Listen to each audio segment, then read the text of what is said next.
It was a bright, peaceful morning at Brookdale International Airport, one of those golden mornings when the sunlight poured through the glass walls and made everything look calm and safe. Travelers rolled their suitcases across the shiny floors. The smell of freshly brewed coffee filled the air, and the soft announcements echoed gently through the hallways. Families hugged, children laughed, and people hurried to make their flights, their minds filled with thoughts of new beginnings, meetings, or long-awaited vacations. Everything felt perfectly ordinary, just another normal day at one of the busiest airports in the country. But destiny had already decided this day would be anything but ordinary. At the security gate stood Officer Daniel Harris, a tall, broad-shouldered man in his mid-30s with a calm but alert expression. By his side sat his loyal partner, Rex, a proud German shepherd with intelligent brown eyes and a golden-black coat that shimmered under the sunlight. Daniel and Rex had been partners for almost 5 years. They had gone through endless hours of training together, traveled to other states for search operations, and even received a bravery medal after helping to stop a dangerous smuggler at another airport. To Daniel, Rex was not just a dog. He was his teammate, his family, his guardian angel in fur. Daniel had always trusted Rex's instincts more than any machine or human detector. The dog could sense fear, danger, or hidden substances long before anyone else could. That morning, as Daniel adjusted Rex's collar and patted his head, he felt proud to be working alongside him. The air smelled crisp, the crowd looked normal, and Daniel hoped it would be an easy day. No alarms, no chaos, just routine patrol and a few security checks. But Rex's behavior told a different story. At first, it was subtle, a slight twitch of his ears, a quiet growl from deep in his throat. The kind of sound that only an experienced handler like Daniel would notice. Daniel knelt beside him. "What is it, boy?" he whispered, glancing around. The people nearby seemed harmless, a young couple holding hands, an old woman clutching her passport, a group of teenagers laughing at their phones. Everything looked ordinary, but Rex's eyes were locked on the line forming at the security checkpoint. Daniel followed his gaze. In the line stood a man wearing a neatly pressed gray suit, dark sunglasses, and a black leather briefcase in one hand, a rolling suitcase in the other. He didn't look nervous, at least not at first glance, but something about him made Daniel's stomach tighten. Maybe it was the way he avoided eye contact with everyone, or how his grip on the suitcase handle seemed too tight. "Easy, boy," Daniel murmured, but Rex's body stiffened. His nose twitched, tail low, muscles coiled like a spring. He was in full alert mode. Daniel had seen this stance before during bomb detection drills, or when Rex once sensed explosives hidden inside a car trunk. It was a signal Daniel could never ignore. The man in the gray suit moved closer to the scanner. A TSA agent smiled and gestured for him to place his bags on the conveyor belt. That's when Rex suddenly barked, a sharp, thunderous bark that turned every head in the terminal. Passengers froze mid-step, children clutched their parents' hands, and the entire area went silent except for Rex's echoing growls. "Rex, heel," Daniel commanded, but the dog didn't obey. Instead, he lunged forward, pulling Daniel hard with the leash.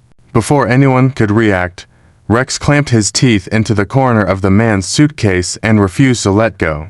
The man stumbled backward, shouting, "Call off your dog. He's crazy." Daniel's training kicked in instantly. "Sir, step back," he ordered, tightening his grip on Rex's leash.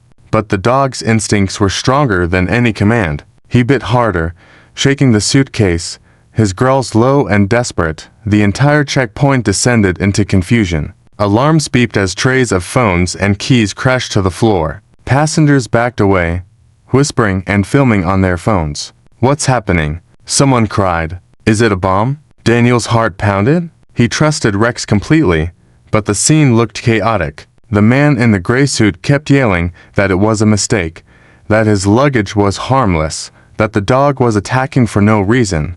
But Daniel knew Rex. The dog never acted without cause. More officers rushed in, forming a perimeter. One of them, Officer Karen Mills, approached cautiously. "Dan, what's going on?" "Rex has found something," Daniel said firmly, eyes never leaving the suitcase. I don't know what, but he won't let go. Karen signaled the TSA agents to stop the conveyor belt. Everyone clear the area, she shouted. The passengers were herded backward, confusion turning to fear. Rex growled again, pawing at the suitcase, almost whining now as if trying to warn them of something terrible hidden inside. The man in the gray suit looked pale. Sweat rolled down his temples. Please, this is a mistake, he pleaded, voice trembling. It's just clothes and documents. I swear. Daniel kept his distance, his hand resting on Rex's back to calm him. Sir, I'm going to need you to step aside, he said steadily. The man hesitated, then reluctantly moved back. His eyes darted between Rex and the suitcase like a man trapped in a nightmare. For a moment, everything slowed down. The crowd had fallen silent. Even the loudspeakers announcing flight departures seemed quieter. Rex released the suitcase and sat beside it, his eyes locked, his breathing heavy but steady. Daniel crouched next to him, whispering softly, "Good boy, stay." The air felt heavy with tension. Everyone could feel it, even the bystanders who didn't know what was happening. Something was wrong. Something was inside that suitcase. And only Rex seemed to understand the danger it carried. Daniel radioed in. Possible threat detected at gate. See K9 unit in position. Need bomb squad immediately. As he spoke, he looked at Rex again, the loyal dog who had never once failed him. Rex's ears perked up, his gaze never shifting from that single piece of luggage. Daniel didn't know what they were about to find inside, but he knew one thing for certain. His partner had just saved countless lives, and somewhere deep inside his chest, a voice whispered that whatever they found next would change both their lives forever.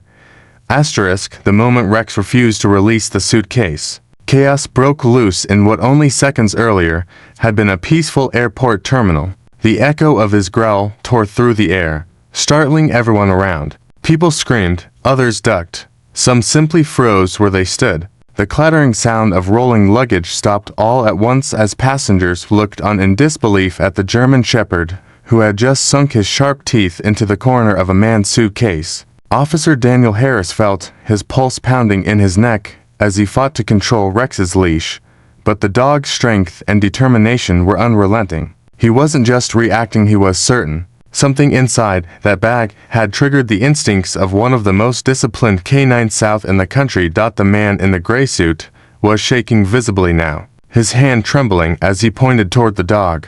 This is insane. That's my suitcase. Call your dog off right now, he shouted, his voice echoing across the silent terminal. But the fear in his eyes betrayed something deeper than mere shock. It was panic. Daniel saw it in that split second and filed it away in his mind. His training told him to watch for micro-expressions, the tiny involuntary reactions that reveal guilt, fear, or deceit. And the man's reaction wasn't that of an innocent traveler. Step back, sir, Daniel commanded, his voice sharp but steady, as he held the leash tight and tried to keep Rex from tearing into the suitcase completely. Do not touch the bag, he added firmly. Around them, uniformed TSA officers began rushing in, their radios buzzing, their faces tight with confusion and urgency. Within moments, the checkpoint had transformed from a quiet line of travelers into a barricaded scene. Security tapes were drawn, passengers herded away, and the airport loudspeakers came alive with a shaky female voice asking for calm and cooperation.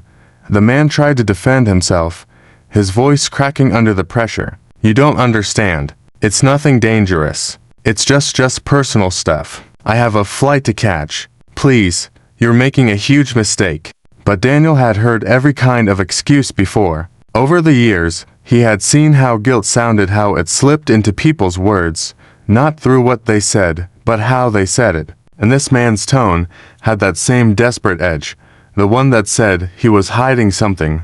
Rex's bark broke the silence again. His fur bristled along his spine, his body rigid, tail pointed low, nostrils flaring. He was trembling not from fear, but from intensity. He circled the suitcase now, pulling Daniel a few steps closer every time. His nose hovered over the seams of the bag, inhaling deeply, reacting to something buried inside that no one else could detect. Daniel crouched beside him, lowering his voice to a whisper only Rex could hear. "Easy, buddy. What do you smell?" But Rex wasn't calming down. He scratched at the bag with his paw, growled, then looked up at Daniel with pleading eyes. That look was enough. The dog was trying to tell him something urgent, something beyond the usual signs of explosives or narcotics. It was something alive. One of the TSA officers approached Daniel nervously, a young man barely out of training. "Sir, do you think it's, the bomb?" His hand was already on the radio, his face pale. Daniel hesitated. He had seen what fear could do in an airport. It could spread faster than smoke. One wrong word could cause a stampede. He needed to stay calm. "Not sure yet," he replied quietly. "Keep everyone at a safe distance and get the bomb squad on standby. But don't announce anything yet. Last thing we need is panic." The officer nodded and hurried off. Daniel turned his attention back to the man in the gray suit. The passenger's face had lost all color now. Beads of sweat rolled down his temples as he ran a shaky hand through his hair. He looked like a man who wanted to run, but couldn't. "Sir," Daniel said, his tone even but firm, "I'm going to need you to stay right where you are. Do not move. Do you understand?" The man nodded faintly, whispering something under his breath that Daniel couldn't catch. The security cameras above tilted automatically to focus on the scene, and soon a voice from the control room came through Daniel's earpiece. "Officer Harris, we're watching from surveillance. That man, his ticket shows he's on flight 472 to Madrid, departing in 40 minutes. What's happening down there?" Daniel pressed his earpiece and replied, "Rex hit on his suitcase. Strong reaction. Get the bomb unit here now." Within minutes, the bomb squad arrived, 3 officers in dark protective suits carrying specialized detection gear. The terminal was now sealed off. Travelers watched nervously from a distance behind the glass barriers as whispers spread like wildfire. Did the dog find a bomb? Are we in danger? Is there a terrorist? The fear in the crowd was palpable. Parents pulled their children close. Airport staff exchanged uneasy glances. Daniel tried to calm Rex, but the dog's eyes were fixed on the suitcase like a predator cornering prey. His breathing was fast, ears twitching at every sound. One of the bomb techs, a woman named Clara Evans, carefully approached with a scanner wand. "Let's see what's inside before we jump to conclusions," she said in a calm, measured tone. She waved the scanner over the bag's surface, watching the small display for readings. A faint beep sounded, then another. She frowned. "There's something dense inside, metal. Wires, maybe?" Daniel's stomach tightened. Rex growled again, low and steady. The man in the gray suit dropped his head into his hands. "Oh God," he whispered, almost inaudibly. Daniel caught it and narrowed his eyes. "Sir, is there something in that bag you want to tell us?" The man didn't answer. He just shook his head and muttered, "It wasn't supposed to happen like this."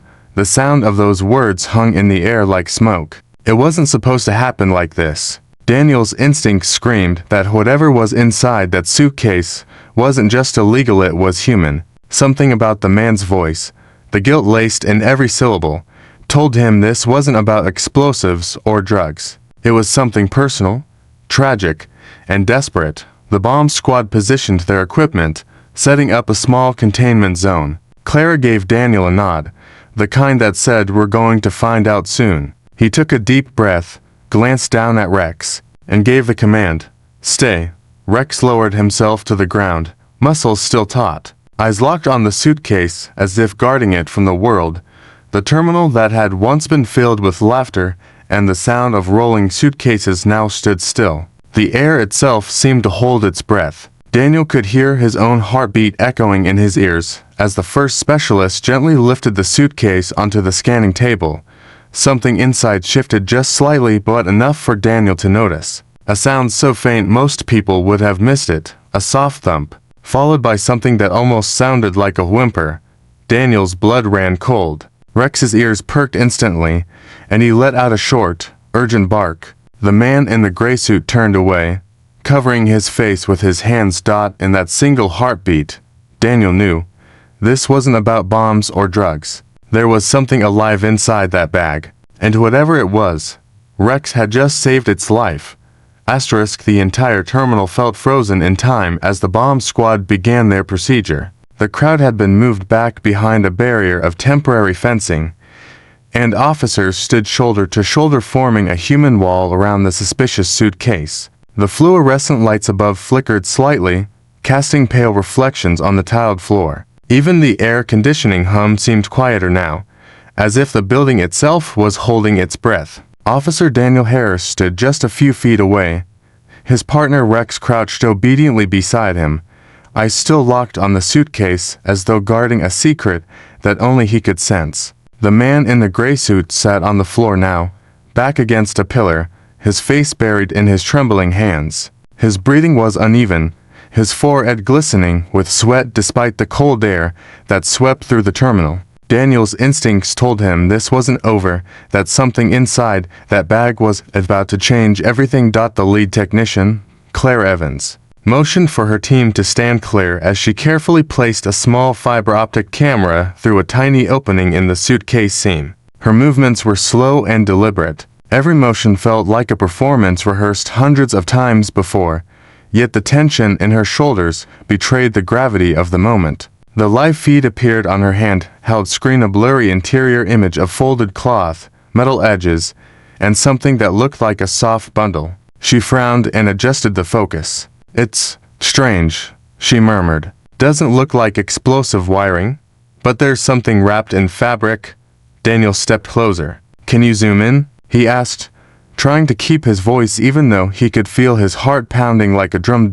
Claire nodded and zoomed further into the image. What came into focus next? Silence. Everyone watching the screen. There, beneath a layer of white cloth, was a tiny hand. Small, delicate, unmoving at first, then a sudden twitch of the fingers. Clara froze. Her voice cracked as she whispered, "Oh my God, that's a baby." The words hit Daniel like a physical blow. For a moment, he couldn't breathe. The room spun slightly as his mind tried to process what he'd just heard. A baby inside a suitcase. The other officers exchanged shocked glances, disbelief etched across their faces. One of them muttered under his breath, "That can't be real."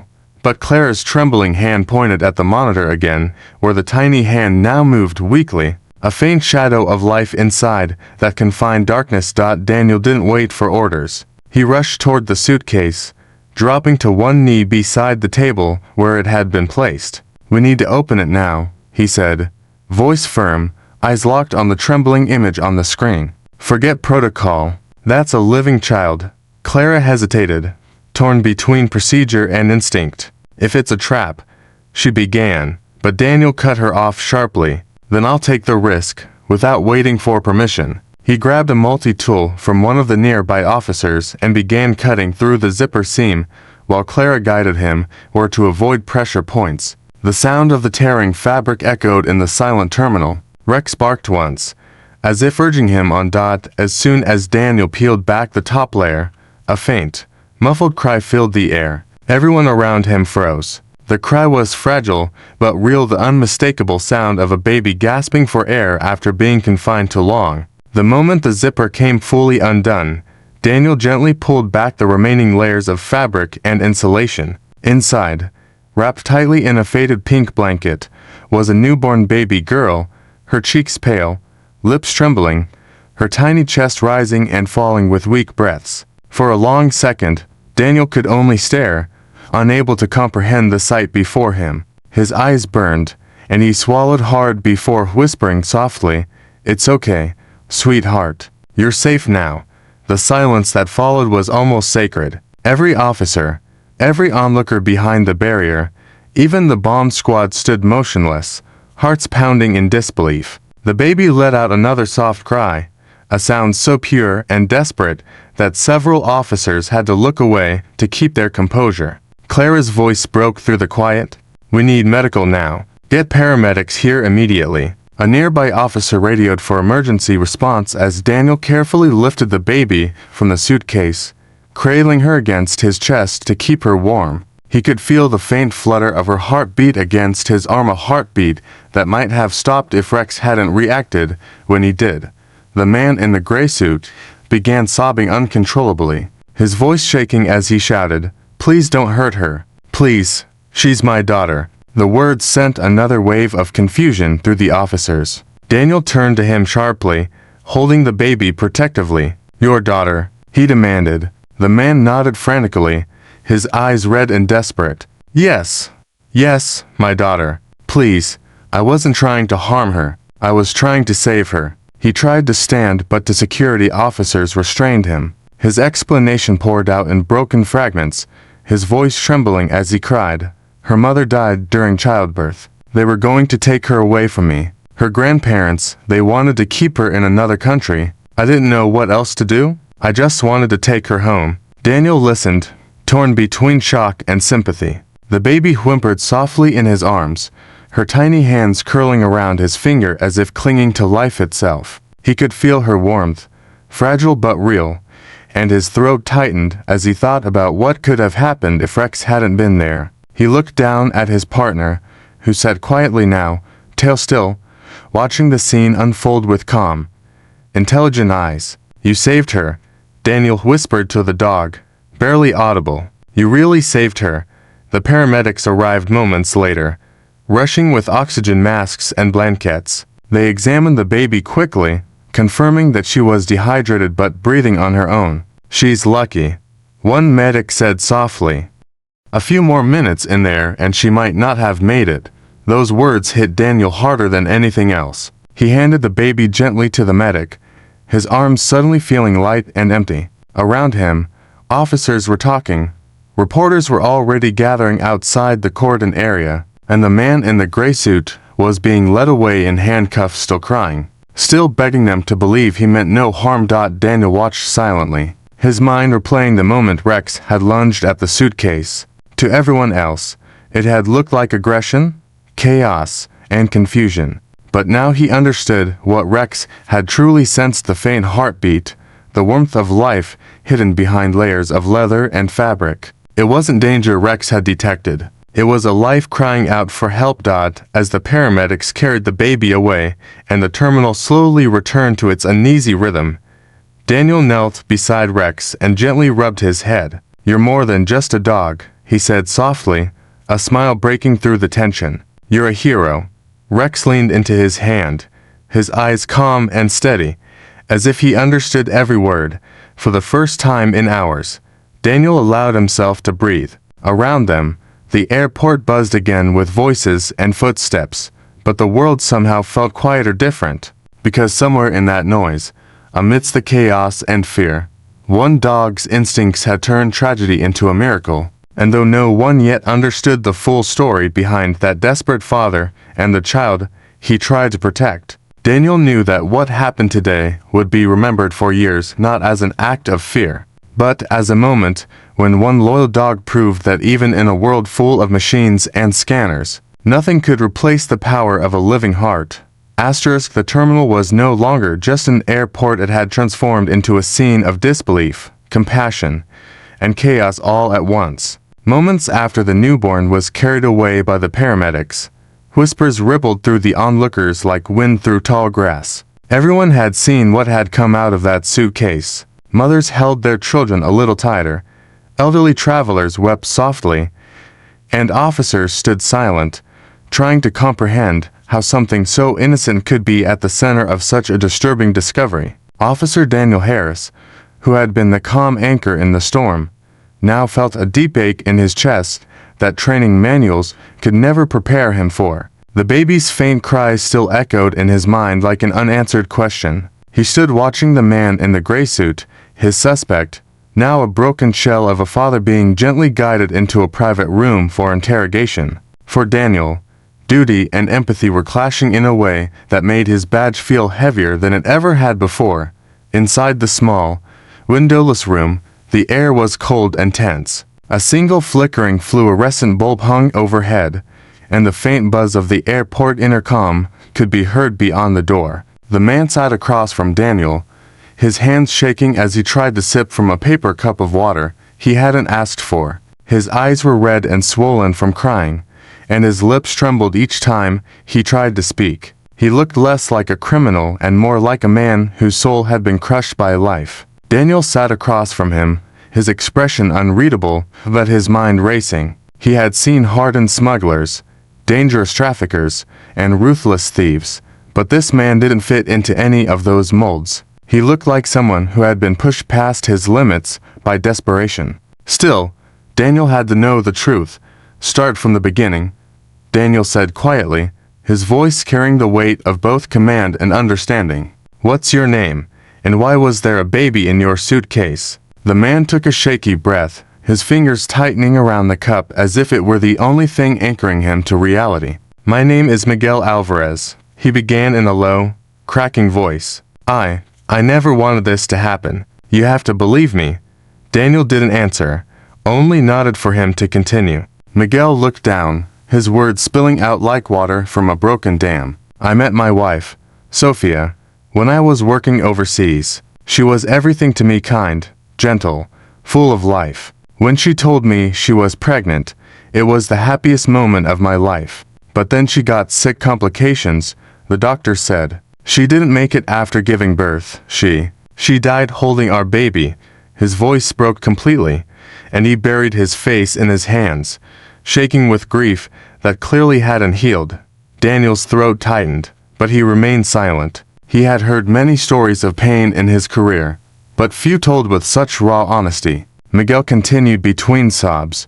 Her parents blamed me for her death. They said I didn't take care of her, that I wasn't worthy to raise her child. They took the baby from the hospital, said they'd keep her until I proved myself, but they were never going to give her back. They had money, influence, lawyers. I had nothing. I begged, but they refused to even let me see her. He wiped his face with shaking hands, his voice trembling as he went on.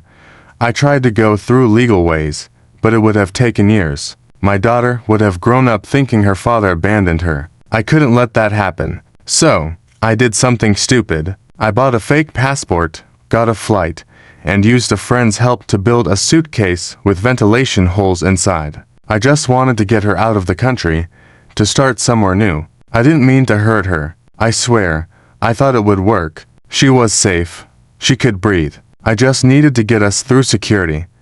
Daniel listened intently, his emotion shifting from suspicion to pity. There was sincerity in Miguel's every word, the kind that couldn't be faked. Still, he had to ask the hard questions. You understand what could have happened, right? That baby could have suffocated. You put her life at risk.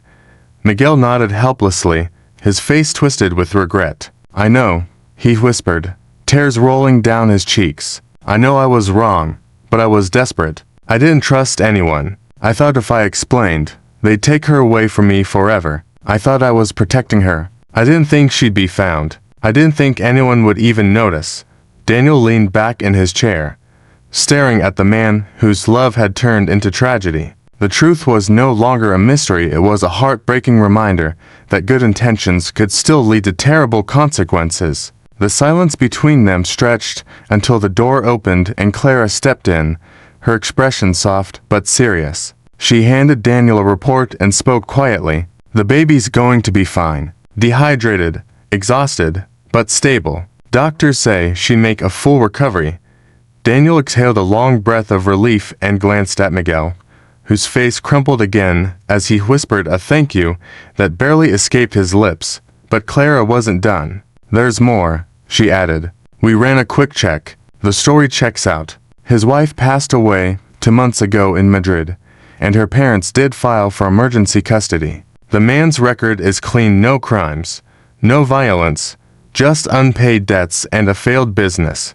Daniel nodded slowly, feeling the weight of what that meant. Miguel wasn't a criminal. He was just a father trapped in an impossible situation, a man who had made a terrible mistake for what he believed was love. When Miguel was finally escorted out to be processed, Daniel followed quietly behind. The corridor outside the room was lined with officers who had heard fragments of the story, their expressions now softer, more human. Rex waited near the end of the hall, lying on the floor with his head resting on his paws, calm but alert. As Miguel passed, the dog lifted his head, ears perked, watching the man silently. For a brief moment, Miguel stopped and looked at Rex, his voice trembling with gratitude. You saved her, he said softly. Thank you. Then he was led away by two officers toward, holding. Daniel knelt beside Rex, scratching gently behind his ears. "Looks like you saved more than one life today, partner," he said, his voice low and full of emotion. "That man might spend a few nights behind bars, but because of you, that little girl still has a chance to live and maybe, someday, to understand what her father went through." Rex tilted his head as if understanding, his tail thumping softly against the floor. Outside, the evening sun was beginning to set, casting long golden shadows across the runway. The terminal buzzed with resumed flights, laughter, and announcements, but for Daniel, the day would never be the same. The quiet morning that had begun like any other had turned into something unforgettable, a story of instinct, love, and loss. The headlines would soon call it the airport miracle, but for Daniel, it was something deeper, a reminder that behind every act of fear, there's often a story of love so desperate it forgets reason. As he watched the planes take off one by one, he placed a hand on Rex's back and whispered, "Come on, boy, let's go home." And for the first time that day, the tension in his chest eased, replaced by a bittersweet calm that would stay with him forever. Days passed after the discovery at Brookdale International Airport, but the memory of that moment refused to fade. It had taken only a few minutes for the scene to unfold, yet it left behind a wave of emotions that rippled far beyond the walls of the terminal. The story spread across news channels and social media platforms like wildfire. Headlines everywhere read, "Police dog saves baby hidden in suitcase," "Airport miracle," "Dog's instinct prevents tragedy," and a father's desperation exposed within hours. The world knew the names of Officer Daniel Harris, his partner Rex, and Miguel Alvarez, the father whose desperate act had nearly cost his child her life. The airport, which had once been just another point of travel, now stood as the backdrop for one of the most shocking yet deeply human stories in recent memory. But while the public saw headlines and heroism, those who lived it were still processing the storm that had shaken their lives.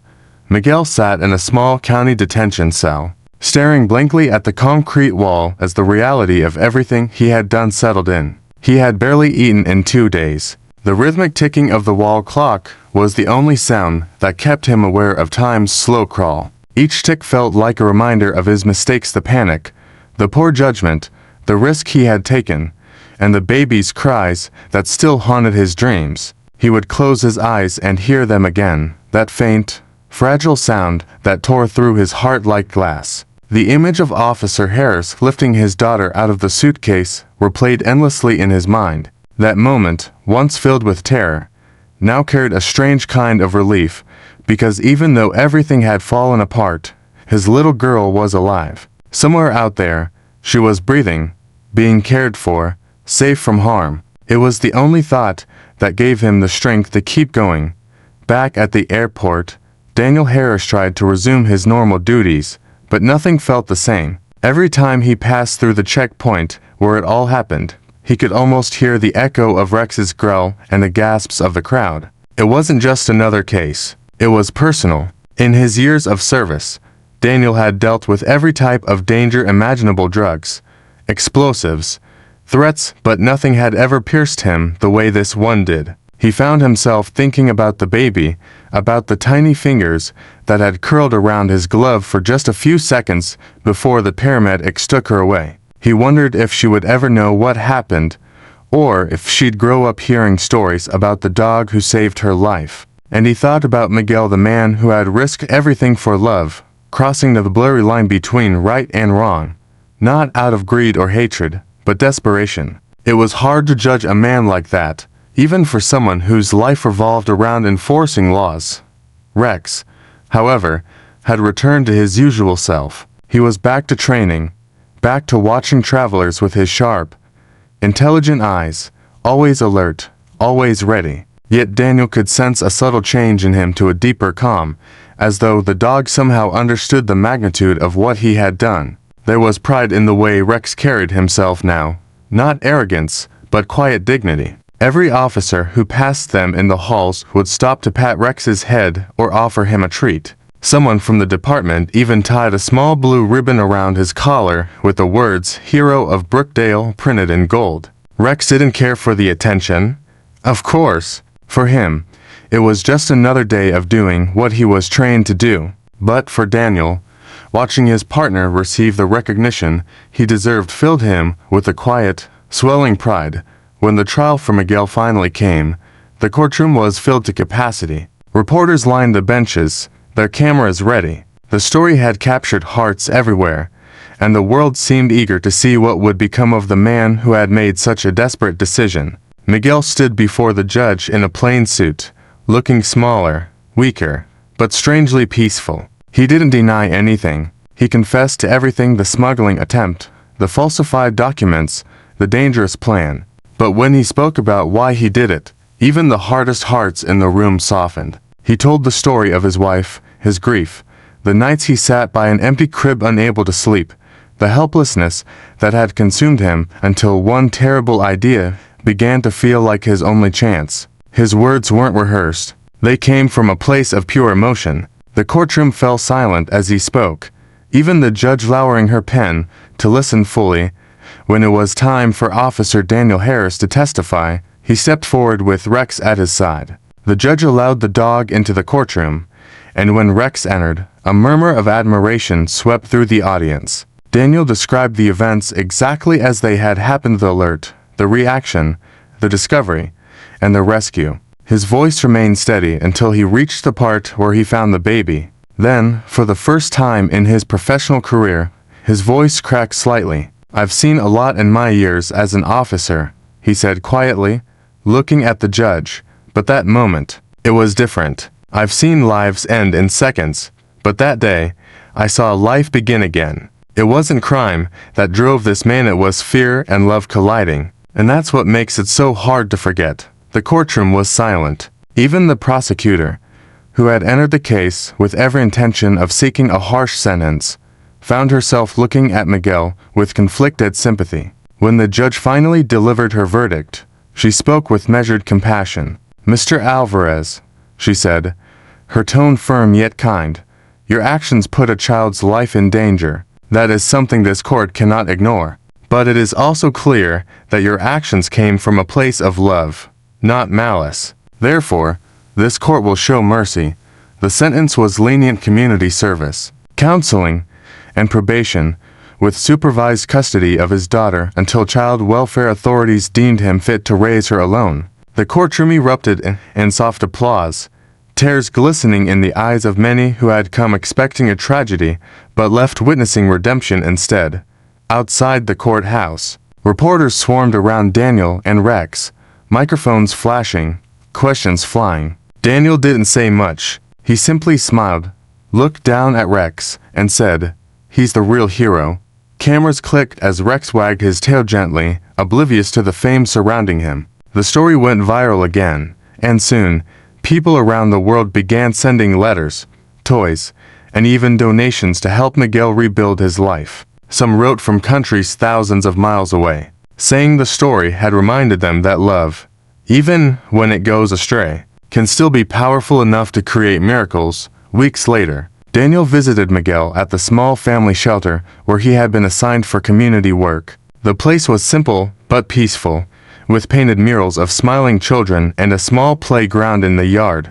Miguel was there, sweeping the floor while his daughter, little Isabella, as he had named her, sat nearby in a stroller, cooing softly. When she saw Rex and Daniel at the door, her face lit up with the pure, innocent joy only a baby could express. Miguel turned, startled at first, then smiled through tears. "I didn't think you'd come," he said. "I wanted to make sure you were both doing okay," Daniel replied, patting Rex's head. Miguel walked over, kneeling beside the dog. "You saved her life," he said quietly. "I can never repay that, but I'll spend the rest of my life trying." Rex leaned forward and licked the man's hand, and for a moment, everything that had once been chaos and fear melted into something peaceful and whole. The air around them was warm, the late afternoon sun painting gold across the floor. Daniel stood watching as Isabella reached out her tiny hand toward Rex's ear, tugging it gently. Rex didn't move, just looked at her with patient, Calm eyes, the same eyes that had seen through danger and fear to find something worth saving. In that quiet, ordinary moment, surrounded by sunlight and laughter, Daniel realized the full circle of it all. The same airport where panic had reigned was now just a memory, and the same suitcase that once carried fear had led to a miracle. For Daniel, Rex, and Miguel, the story was no longer one of desperation, but of redemption, a reminder that even in our darkest moments, a single act of instinct, compassion, or courage can bring light where it's least expected. The seasons had changed since that unforgettable day at Brookdale International Airport. The chaos that had once filled the terminal had long faded, replaced by the ordinary rhythm of flights and travelers. Yet the story of Rex and the baby girl he helped save continued to echo quietly in the hearts of everyone who had witnessed it. Months later, the headlines had moved on to newer stories.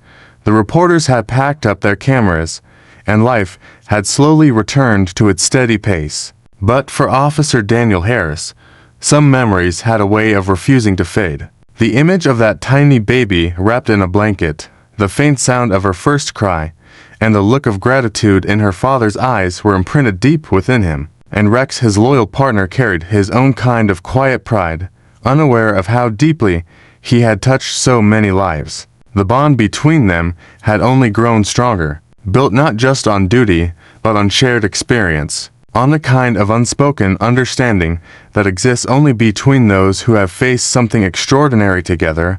On a clear Saturday morning, the sun painted the city in warm shades of gold as Daniel drove down a quiet street lined with small trees and blooming flowers. In the passenger seat beside him sat Rex, alert as always, his gaze fixed on the road ahead. Daniel had received a letter a week earlier, handwritten, the kind that felt personal and genuine. It was from Miguel Alvarez. The letter was simple, but heartfelt. Officer Harris, I don't know if you still remember us, but Isabella and I would like to see you and Rex again. She's healthy now, and she smiles every time she sees a dog on TV. I think she remembers. I'd like to thank you both properly. Please visit us if you can. The letter had moved Daniel deeply. He had read it several times, each word pulling at his heart in a way few things ever had. So, he decided that today, he and Rex would pay that visit. When they reached the address, a modest two-story home, with white walls and blue shutters, it looked peaceful, almost too quiet. Daniel parked the car and looked over at Rex, who tilted his head, as if to ask why they were there. You'll see, Daniel said softly, giving his partner's head a gentle pat before stepping out. The air was warm, carrying the faint scent of jasmine from a nearby garden. Miguel opened the door before Daniel could even knock. He looked healthier, stronger, and more alive than the last time they'd met. There were still traces of weariness around his eyes, but his face carried a calm peace that hadn't been there before. Officer Harris, he said, his voice filled with gratitude and warmth. You came. Daniel smiled, shaking his hand firmly. I told you to call me Daniel, he said. And of course, I came. I wanted to see how you both were doing. Miguel's gaze shifted to Rex, and his expression softened further. And this must be the hero himself, he said, kneeling down as Rex wagged his tail lightly, sniffing Miguel's hand before giving it a soft lick. He hasn't changed, Miguel added, his voice trembling slightly. Still the same brave heart. From inside the house came the sound of soft laughter, the unmistakable giggle of a baby. Miguel turned toward the sound and smiled. She's awake, he said. Come in. Daniel stepped inside, and his eyes fell on the little girl sitting on a colorful play mat in the middle of the living room. She was no longer the fragile infant from that terrifying day at the airport. Her cheeks were full and rosy now, her dark eyes bright with curiosity. She wore a small yellow dress and clutched a stuffed animal tightly in her hands. When she saw Rex, she froze for a moment, her eyes widening with innocent wonder. Then, with a delighted squeal, she dropped the toy and crawled toward him as fast as her little hands could carry her. Rex lowered his head, tail wagging gently, allowing her to touch his fur. She reached up with one tiny hand and placed it on his nose, giggling softly when he exhaled warm air over her fingers. It was a scene so simple and pure that Daniel felt something in his chest tighten. He had seen countless reunions in his career, people finding lost loved ones, families embracing after tragedy, but this moment carried a quiet magic that words couldn't capture. It wasn't dramatic or loud, it was healing. It was as though the universe itself was giving them a second chance at something pure and good. Miguel watched from a few feet away, his eyes glistening. She remembers, he whispered. Every time I show her the photo from that day, the one of you holding her, she reaches out her hands to the screen. She always smiles when she sees Rex. I think, somehow, she knows he saved her. Daniel swallowed hard, feeling emotion rise in his throat. Dogs have long memories, he said softly. But maybe babies have longer hearts. They spent the afternoon together, sitting in the small living room filled with laughter and sunlight. Miguel made coffee and told Daniel about his new job at a repair shop nearby, about the parenting classes he'd started taking, about how he was saving money for Isabella's future. Life wasn't easy, but it was honest, and that was enough for him. He spoke about Sophia, his late wife, not with despair now, but with quiet remembrance, as though her presence still lingered gently around them. Daniel listened, occasionally glancing at Isabella, who was now sitting beside Rex, trying to place her tiny hands on his ears, while he patiently endured the attention with calm dignity. As the day wore on, Daniel rose to leave. He had work early the next morning, and though he didn't want to say goodbye, he knew it was time. Miguel walked him to the door, carrying Isabella in his arms. She was sleepy now, her head resting on her father's shoulder, her thumb in her mouth. The fading sunlight bathed the room in a golden glow, the kind of light that made everything feel warmer, softer, almost sacred. Daniel reached out and gently brushed her tiny hand with his finger. She's beautiful, he said quietly. You've done well, Miguel. Miguel smiled, his eyes filled with gratitude. I couldn't have done it without you and without him, he said, glancing down at Rex, who sat obediently by the door. You both gave me back my life. Daniel shook his head slowly. No, he replied. You just found the courage to start living it again.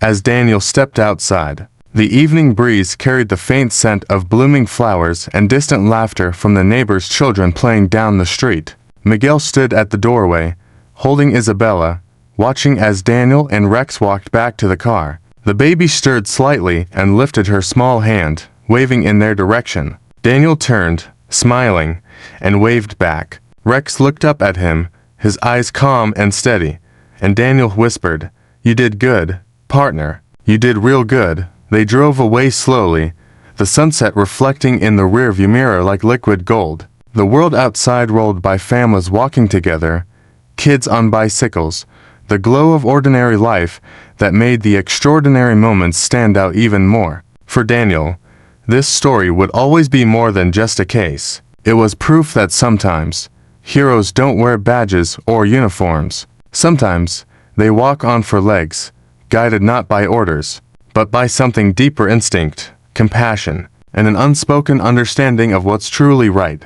Rex rested his head on Daniel's arm as they drove, his eyes half closed, content. The radio played softly, a gentle melody that seemed to fit the calm that now filled Daniel's heart. He thought about how this story had begun with fear and confusion and how it had ended with peace and redemption. As the car disappeared down the quiet road, the last rays of sunlight faded behind them, leaving only the soft glow of twilight. Somewhere in the back seat, Rex let out a slow sigh and drifted to sleep. The image of the little girl's laughter still fresh in both their minds, and for the first time in a long time, Daniel felt the world was exactly as it should be: quiet, kind, and full of second chances.